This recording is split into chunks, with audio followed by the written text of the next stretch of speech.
ইচ্ছাকৃত যদি রোজা ভাঙেন তাহলে ওই রোজার জন্য কিন্তু শুধু কাজা করলে হবে না, আপনাকে কাফফারাও দিতে হবে।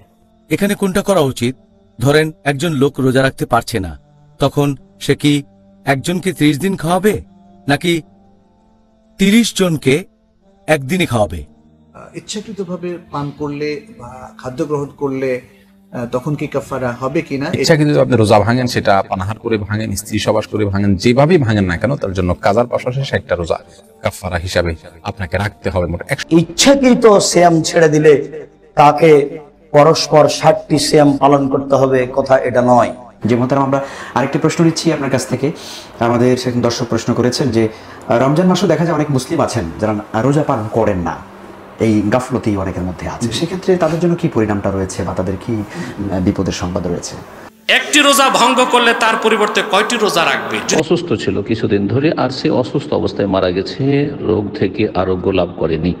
যদি আরোগ্য লাভ না করে থাকে তাহলে সেই ব্যক্তি রোজা কাজা করার সুযোগ পায়নি, আর তার জন্য ফিদিয়া। আসসালামু আলাইকুম ওয়া রাহমাতুল্লাহ। প্রিয় দর্শক শ্রোতা, আশা করি সকলেই অনেক অনেক ভালো আছেন। দর্শক, আজকের ভিডিওতে আমরা জানবো ইচ্ছাকৃতভাবে রোজা ভাঙলে কি করতে হবে বা রোজা ভাঙার কাফফারা কি। আজকের এই ভিডিওটি এই সম্পর্কেই সাজানো হয়েছে। আজকের এই ভিডিওটি মনোযোগ সহকারে দেখলেই আপনারা সবকিছু ক্লিয়ার হয়ে যাবেন ইনশাআল্লাহ। আজকের এই ভিডিওটি খুবই খুবই গুরুত্বপূর্ণ হতে চলেছে। এই ভিডিওটি প্রত্যেকটি মুসলিম ভাই এবং বোনদের অবশ্যই দেখা উচিত, তাই বলছি ভিডিওটি কেউ এড়িয়ে যাবেন না। তো দর্শক, এই সম্পর্কে জনপ্রিয় প্রসিদ্ধ কয়েকজন আলেমের মুখ থেকে মতামত আমরা জানবো। এই আলেমদের মধ্য থেকে যাদের মতামত সহিহ কুরআন হাদিস এবং দলিল ভিত্তিক মনে হবে, সেটি আপনারা আপনাদের বিবেক দিয়ে গ্রহণ করবেন। তো দর্শক, চলুন বিস্তারিত আলেমদের মুখ থেকে শুনে আসি। এখানে কোনটা করা উচিত? ধরেন একজন লোক রোজা রাখতে পারছে না, তখন সে কি একজনকে 30 দিন খাওয়াবে নাকি 30 জনকে একদিনই খাওয়াবে? যদি সেই লোকের ফিদিয়ার কথা বলেন যে অসুস্থতা বা অন্য কারণে রোজা রাখতে পারেনি, পবিত্র কোরআন বলছে সূরা বাকারা অধ্যায় নম্বর 2 আয়াত নম্বর 184 যে কারো জন্য যদি রোজা রাখা কঠিন হয়ে যায়, কষ্ট করে রোজা রাখতে না পারে, তাহলে হয় পরে রাখবে, নয়তো সে খাইয়ে দেবে একজন অভাবগ্রস্ত লোককে, যতগুলো মিস করেছে তার প্রত্যেকটার জন্য। তাহলে একজন লোক যদি রমজানের সবগুলো রোজা মিস করে, উদাহরণ দিচ্ছি, আর যদি তাকে ফিদিয়া দিতে হয়, তার সামনে দুটো অপশনই আছে। হয় সে 30 জন লোককে একসাথে খাইয়ে দেবে, এভাবে সে তার মিস করা সবগুলো রোজার ফিদিয়া দিয়ে দেবে, সবগুলোর ক্ষতিপূরণ, অথবা সে একজন লোককে ফিদিয়া দিতে পারে মোট 30 দিন ধরে, আর প্রত্যেককে খাবার দিতে হবে 1 সা, সে দেশের প্রধান খাদ্য যেটা, সেটা খাবার হিসেবে দেবে।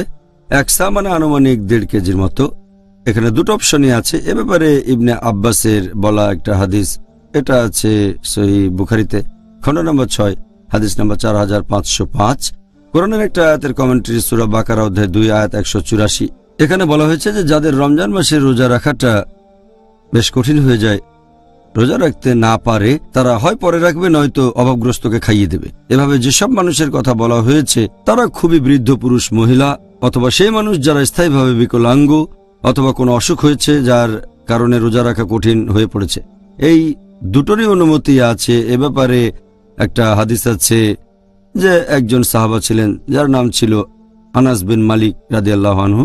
তিনি যখন বৃদ্ধ হলেন, এই হাদিস বলছে, তিনি কিছু খাবার রেঁধে 30 জন লোককে ডাকলেন আর সবাইকে খাইয়ে দিলেন, পুরো রমজান মাসের ফিদিয়া দিলেন। তাহলে রান্না করা খাবার এখানে দিতে পারেন, খাবার রান্না করে তাদের খাওয়াতে পারেন, হতে পারে সেটা নাস্তা অথবা হতে পারে ডিনার বা এরকম। আর অন্য অপশনটা হচ্ছে, এটাতে একমত হয়েছেন ইমাম আহমদ ইবনে হাম্বল, ইমাম শাফি, আর এছাড়াও বেশ কিছু মালিকি বিশেষজ্ঞ, যে রান্না না করা খাবারও দিতে পারেন একজন লোককে 30 দিন ধরে।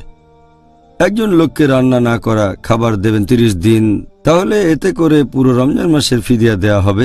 এটাও একটা অপশন। তাহলে একজন লোককে 30 দিন খাওয়াতে পারেন, অথবা 30 জন মানুষকে একদিনে, দুটোর অনুমতি আছে। যে মোহতারাম, আমরা আরেকটি প্রশ্ন নিচ্ছি আপনার কাছ থেকে।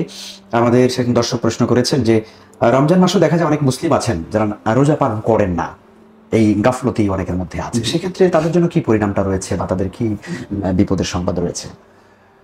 জি, রোজা মজার ব্যাপার হলো নামাজের চেয়ে অনেক কঠিন হলেও রোজা পালন করার সংখ্যা নামাজের চেয়ে বেশি।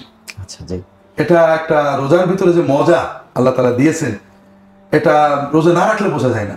আমাদের অমুসলিম বন্ধুরা অনেক সময় কল্পনাই করতে পারেন না 15 ঘন্টা বা 18 ঘন্টা একজন পানাহার না করে থাকতে পারে। আর মজা হলো পানাহার না করে তিনি কিন্তু অকর্মণ হয়ে পড়েনি, তিনি কাজ করছেন, স্বাভাবিক কাজ করে যাচ্ছেন। এটা একটা মানে জীবন্ত অলৌকিকতা। আমরা ইচ্ছা করলেও কিন্তু পারি না, কিন্তু রোজা রাখতে পারি এবং ভালোই লাগে, একটু হয়তো পিপাসা লাগে, কিন্তু আমাদের আত্মাতে প্রশান্তি পাই, যে মজা পাই, মনের ভিতরে যে শান্তি ঘোরাঘুরি করে, এটা অতুলনীয়। কাজেই যারা রোজা রাখেন না তাদের বুঝতে হবে, তারা অংশ মনে করে এটা কষ্ট। আসলে কষ্ট না, আপনি সেহরি খান, আল্লাহর দিকে মন রেখে যে আপনি সারাদিন রোজা থাকাটা একটা আল্লাহর জিকির, আল্লাহর স্মরণ। মোমেন যখন মায়ের কথা মনে করে, মা দূরে থাক আর বেঁচে থাক আর মরে যাক, কিন্তু মজা লাগে। ঠিক রোজাটা এমন একটা জিনিস, রোজা শুরু থেকে সন্ধ্যা পর্যন্ত কোনো না কোনো ভাবে আল্লাহর কথা মনে হচ্ছে, মোমেনের হৃদয়ে একটা আলাদা উজ্জীবন, একটা আলাদা মজা পাচ্ছেন। এই জন্য রোজা মোমেনের জন্য আনন্দের বিষয়। রোজা না রাখলে এটা প্রথমত একটা ভয়ঙ্কর মহাপাপ। রোজার একটা পাপ বলতে আমরা কি বুঝলাম? অনেকে মনে করেন আল্লাহর হুকুম মানলাম না, আল্লাহ গুনাহ দেবেন কেন? আসলে আল্লাহর হুকুম আমার ক্ষতি, পাপ মানে আল্লাহর ক্ষতি নয়, অর্থাৎ আল্লাহ কোনো ক্ষতিগ্রস্ত হচ্ছেন এই জন্য আমার গুনাহ, এটা নয়। আমি আমার ক্ষতি করলাম এই জন্য আমার পাপ হলো। যেমন ডাক্তার একটা প্রেসক্রিপশন দিল ওষুধ খেতে, ওষুধ না খেলে ডাক্তার সাহেব কোনো সমস্যা নেই, আমার ক্ষতি। রোজা না রাখার জন্য ভয়ঙ্কর শাস্তি বা গুনাহ আমাদের জীবনে আসবে, তাকওয়া থেকে দূরে চলে যাব, আমরা আল্লাহর রহমত থেকে বঞ্চিত হব, এবং আমরা রমজানের মাধ্যমে যে বরকতটা পেতাম এটা থেকে বঞ্চিত হব। এই জন্য আমরা সবাইকে অনুরোধ করব আমরা রোজা রাখি। আর দর্শকদের যারা রোজা রাখেন তাদেরকে অনুরোধ করব, যারা রোজা রাখেন না তাদেরকে ঘৃণা না করে, তাদেরকে সুন্দর করে আবেগ দিয়ে রোজার গুরুত্ব বুঝিয়ে আমরা রোজাদার বানাই না কেন? আমাদের একটা দোষ আছে, নামাজ পড়ে ও খুব খারাপ মানুষ, নামাজ পড়ে না, ও রোজা রাখে না, কি বেয়াদব মুসলমান রোজা রাখে না।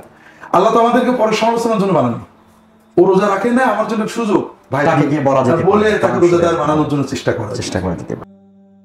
নবী সাল্লাল্লাহু আলাইহি সাল্লাম ইরশাদ করেছেন যে আমি একদিন ঘুমন্ত ছিলাম, হঠাৎ করে দেখি দুইজন লোক আসলেন, অর্থাৎ দুজন ফেরেশতা আসলেন, এসে তারা আমার দুই বাহু ধরলেন, দুইজনে দুই বাহু ধরে আমাকে একটা পাহাড়ের কাছে নিয়ে গেলেন। এরপরে বললেন যে তুমি পাহাড়ে ওঠো। নবী সাল্লাল্লাহু আলাইহি সাল্লাম ফেরেশতাদেরকে লক্ষ্য করে বললেন যে আমি তো পাহাড়ে উঠতে পারবো না, এত বড় পাহাড়ে ওঠার মতো শক্তি তো আমার নাই। তখন ফেরেশতারা বললেন আমরা তোমাকে সহযোগিতা করছি, তুমি ওঠো। তখন ফেরেশতাদের সহযোগিতায় নবী সাল্লাল্লাহু আলাইহি সাল্লাম পাহাড়ের একেবারে চূড়ায় উঠে গেলেন। চূড়ায় ওঠার পরে তিনি বিকট আকারে মানুষের আর্তনাদ, চিৎকার শুনতে পেলেন। জিজ্ঞাসা করলেন ফেরেশতাদেরকে যে এগুলো কিসের শব্দ? এত ভয়াবহ আওয়াজ শোনা যাচ্ছে, মানুষের চিৎকার, আর্তনাদ, কান্নাকাটির আওয়াজ শোনা যাচ্ছে, কিসের?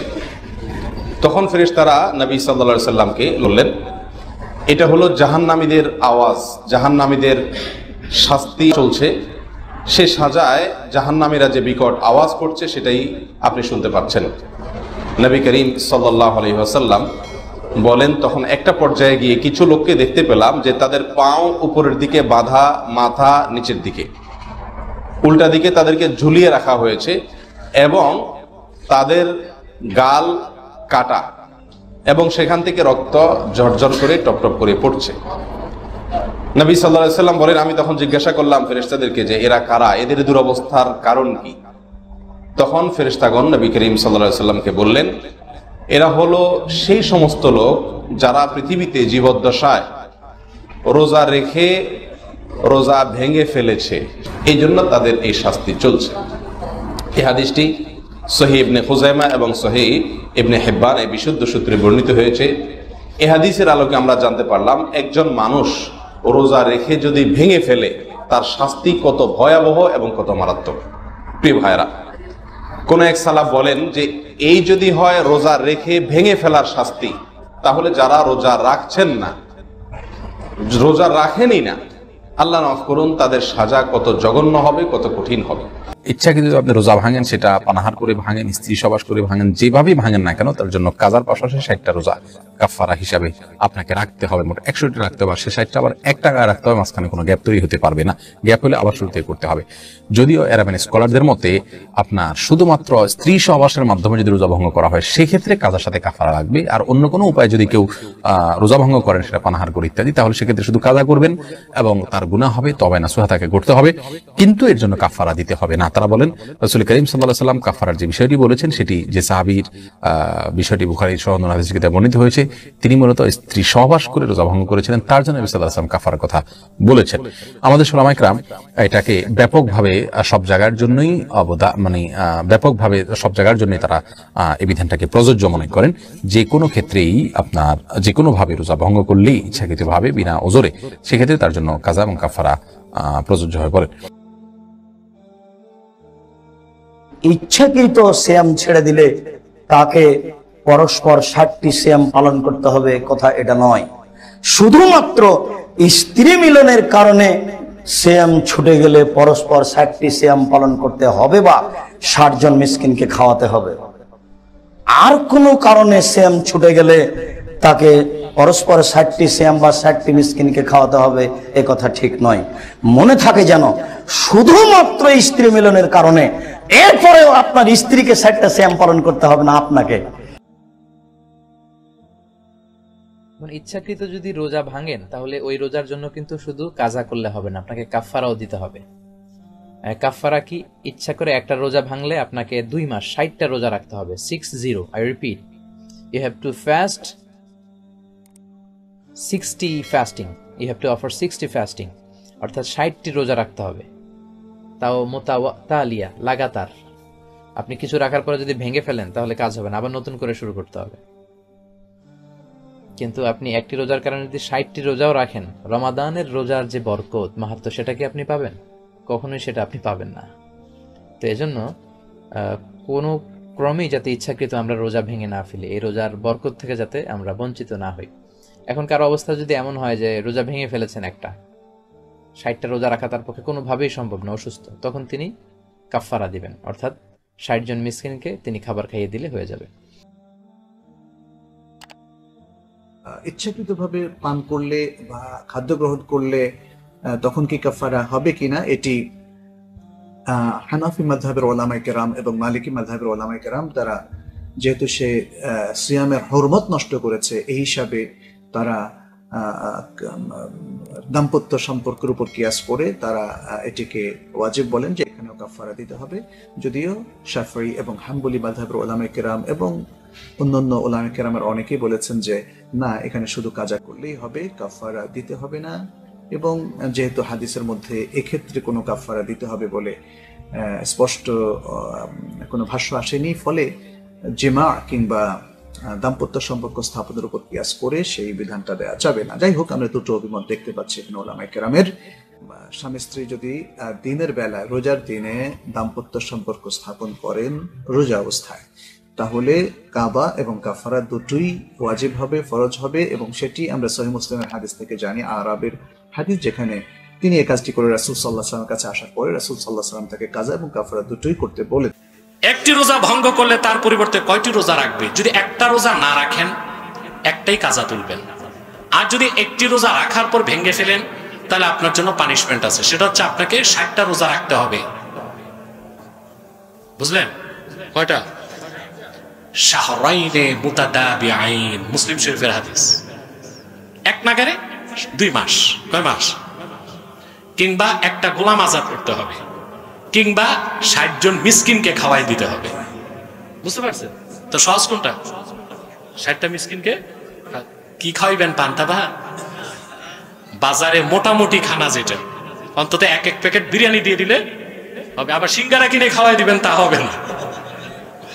বাঙালি তো চালাক, আবার ফিরি পেলে নিজে আলকাতরা চাটে, আর কারে খাওয়াইতে হইলে তখন হিসাব করে। প্রশ্ন: আসসালামু আলাইকুম রহমতুল্লাহ বরকাত। সময় তো সেই পরিচিত একজন এই রমজানের 23 রোজায় মারা গেছে, খুব অসুস্থ ছিলেন, তাই একটা রোজাও রাখতে পারেননি। শেষ 10 দিন খালি তাকাতেন, নামাজ রোজা কিছুই করতে পারেননি। এক্ষেত্রে কিভাবে কাফারা দিতে হবে? এই পরিবারের 3 জনেই মেয়ে, আর্থিক অবস্থা বেশি ভালো না।